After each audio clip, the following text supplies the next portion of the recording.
안녕하세요. 유기웅입니다. 노무현재단 유시민 이사장과 김경록 씨의 인터뷰가 갑론을박 논란을 불러일으키고 있습니다. 그래서 제가 그 인터뷰의 전체 내용을 꼼꼼하게 검토했습니다. 90분 분량의 인터뷰를 20분으로 편집한 데 대해서 일부 언론에서 비난을 하고 있습니다. 그러나 핵심적인 내용이 다 들어 있습니다. 오히려 펀드 업계 현황이라든지 하는 격가지 얘기들은 정리하고 핵심적인 내용만 정리했다는 걸 제가 알 수 있었고요. 오히려 KBS가 김경록 씨하고 1시간 인터뷰한 분량을 겨우 56초 내보내고 조범동 씨 오촌 조카가 사기꾼인 것 같다 하는 정경심 교수에게 유리한 부분 오히려 다 빼고 정경심 교수에게 불리한 부분만 내놨던 거하고 비교하면 유시민 이사장과 김경록 씨의 인터뷰는 비교적 정리가 잘 됐다는 게 제 생각입니다. 그래서 전체 내용을 7가지로 나눠서 한번 분석을 해봤습니다. 자, 첫 번째, 김경록 씨는 정경심 교수와 PB인 자기의 관계가 일반적인 투자자와 PB의 관계 이상이 아니라고 얘기를 했습니다. 일부 언론에서 집사라고까지 얘기하는 데 대해서 대단히 불편하게 생각을 하고 있었습니다. 일반적인 투자자와 PB의 관계다. 그러나 긴밀한 관계가 되면 생활 속으로 좀 들어갈 수 있고 그래야 관계가 끈끈해지기 때문에 투자가 유지되는 그런 정도이지 무슨 집사라든지 이런 것은 관계는 절대로 아니다 라는 게 우선 첫 번째 포인트입니다. 두 번째, 이 대목이 가장 중요한데요. 사실 김경록 씨는 투자 전문가입니다. 근데 이 사람이 보기에 그 사모펀드가 처음부터 좀 이상했다. 자기가 감이 있는데 그렇게 얘기를 하고 결과적으로 정경심 교수가 오촌 조카에게 이용당한 것 같다. 이렇게 얘기를 했습니다. 그래서 전문가인 김경록 씨는 이렇게 얘기를 하고 있어요.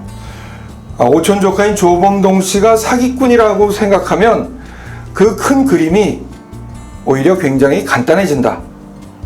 이렇게까지 얘기를 하고 있습니다.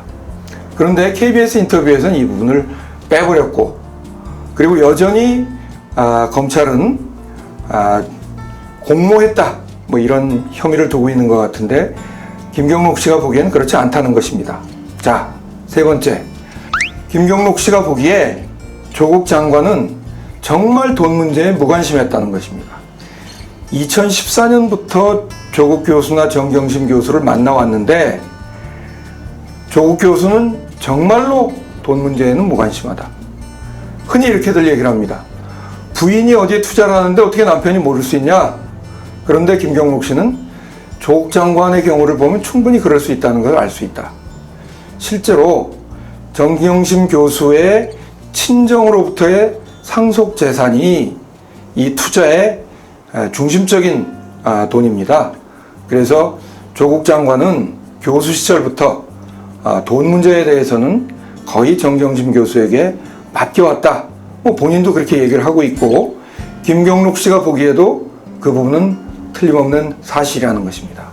자, 또 언론과 야당 그리고 검찰까지도 조국 장관이 하드디스크를 교체하러 갔을 때 고맙다고 한 데 대해서 증거인멸 방조다 이렇게까지 얘기를 하고 있는데 김경록 씨에 따르면 절대로 그게 아니라는 것입니다. 2014년부터 조국 교수는 만날 때마다 늘 고맙다, 우리 집사람을 도와줘서 고맙다 이런 취지의 인사를 해왔고 이번 인사도 무슨 하드디스크를 교체해줘서 고맙다? 절대로 그것이 아니고 우리 집사람을 도와줘서 고맙다. 이 부분은 분명하게 김경록 씨가 얘기를 하고 있습니다. 그동안 이 부분을 의심하고 보도했던 언론들이 확실하게 이 부분은 좀 바로 잡아야 될 것이라고 생각합니다. 또 하나 가장 중요한 포인트 중에 하나가 다섯 번째입니다. 증거인멸이 아니다 이렇게 얘기를 하고 있어요. 하드디스크를 교체한 것은 이렇게까지 얘기를 했습니다. 그것을 없애버리라고 했으면 자기가 없앴을 거다. 시간도 충분했다. 그런데 그러지 않았다는 거죠. 오히려 증거를 인멸하거나 간 것이 아니라 유리한 증거를 확보하기 위해서 갔다. 그리고 자기가 바빠서 미루다가 휴일날 갔다는 얘기까지 하고 있어요. 만약에 증거를 인멸하려고 했으면 그렇게 여유 있게 했겠습니까? 그래서 김경록 씨의 얘기가 설득력이 있는 부분이 바로 이 부분이라고 생각합니다. 김경록 씨는 또 6번째 포인트로 이런 얘기를 하고 있습니다. 검찰이 수사를 하고 있는데 블루펀드에서 횡령됐다는 10억의 행방을 못 찾고 있는 것 같다. 왜? 증권 투자 전문가입니다. 그리고 검찰 수사를 받았기 때문에 검찰이 그 돈의 행방을 못 찾고 있다고 자기한테 얘기했다는 거예요. 계속 횡령의 공모 혐의를 정경심 교수에게 씌우려고 하고 있는 것 같습니다. 그런데 그 돈의 행방을 못 찾고 있다는 거예요. 증거를 못 찾고 있다는 거죠. 저는 검찰이든 야당이든 자꾸 증거인멸에 집착하는 이유가 뭘까 생각을 해봤습니다. 본건에 대해서는 증거를 제대로 못 찾고 있어요. 조국 장관의 동생도 마찬가지입니다. 소위 위장소송이다 아니다 해서 배임죄를 씌우고 있는데 이 부분이 다툴 여지가 있다고 해서 영장 전담 판사가 영장을 기각했습니다. 그리고 별건 수사로 채용 비리 문제로 신병을 확보하려고 지금 하고 있는 겁니다. 저는 검찰이 마찬가지로 사모펀드 본건에 대해서 제대로 증거를 못 찾으니까 자꾸 증거인멸 혐의를 씌워서 신병을 확보하려고 구속하려고 하고 있는 게 아닌가 하는 것입니다. 김경록 씨가 보기에 검찰은 소위 횡령됐다고 주장하는 돈의 행방을 못 찾고 있다. 이것이 이 녹취록에서 또 중요한 포인트 중에 하나입니다. 또 김경록 씨는 검찰 조사를 받으러 갔더니 자기가 KBS하고 인터뷰했던 내용이 검사 컴퓨터에 떠 있더라.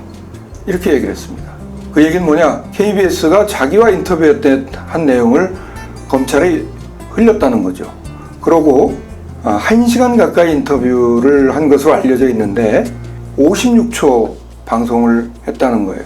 그것도 자기가 방점을 뒀던 부분 말고 정경심 교수에게 불리한 내용이 방영됐다. 이렇게 얘기를 하고 있습니다. 오히려 김경록 씨는 90분 분량을 20분으로 편집했다고 일부 언론과 야당에서 비난하고 있는 그 인터뷰, 편집된 인터뷰가 그게 자기 의사가 제대로 반영됐다. 뭐 이런 카톡 메시지까지 보냈다는 것입니다.